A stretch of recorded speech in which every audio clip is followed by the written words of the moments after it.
मुलींनो, जर हातावरची चरबी कमी करायची ना तर हा व्यायाम करायचा, आणि जर मांड्यांवरची चरबी कमी करायची तर हा व्यायाम करायचा.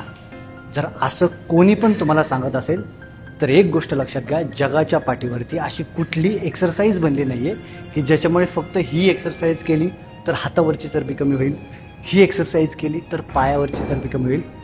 चरबी जर कमी करायची तर सिंपल आहे. सगळ्यात पहिलं तर तुम्हाला कॅलरी डिफिशियंटमध्ये जेवण करावं लागेल. म्हणजे जेवढ्या तुम्हाला कॅलरी गरजेच्या आहे त्यापेक्षा जर कमी कॅलरीज तुम्ही खाल्ल्या तर ॲटोमॅटिकली बॉडी आपल्या शरीरामध्ये जी चरबी आहे, ज्याला आपण एनर्जी असं म्हणतो, ती यूज करायला सुरुवात होते आणि ॲटोमॅटिकली शरीराच्या प्रत्येक भागावरची चरबी कमी होणार आहे.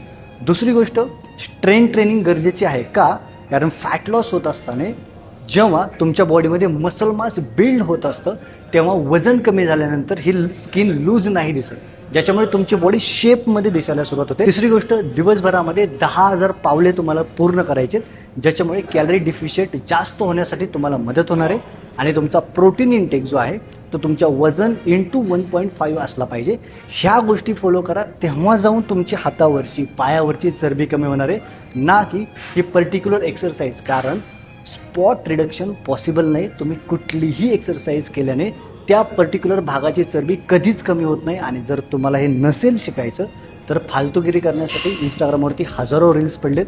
कोणी काय पण तुम्हाला सांगणार आहे, असं उभे राहा, ही एक्सरसाइज करा, ती एक्सरसाइज करा, त्याच्यामुळे तुमची पर्टिक्युलर हाताची चरबी कमी होईल, पायाची चरबी कमी होईल, पोटाची चरबी कमी होईल. बट रिॲलिटीमध्ये असं कधीच होत नसतं. हे सायन्स आहे. आणि जर तुमचा विश्वास नसेल ना, एकच गोष्ट करा, ChatGPTवरती जा आणि त्याला फक्त एक सिम्पल क्वेश्चन करा की पोटाचा व्यायाम किंवा दंडाचा व्यायाम किंवा मांड्यांचा व्यायाम केल्यामुळे त्या ठिकाणची चरबी कमी होईल का?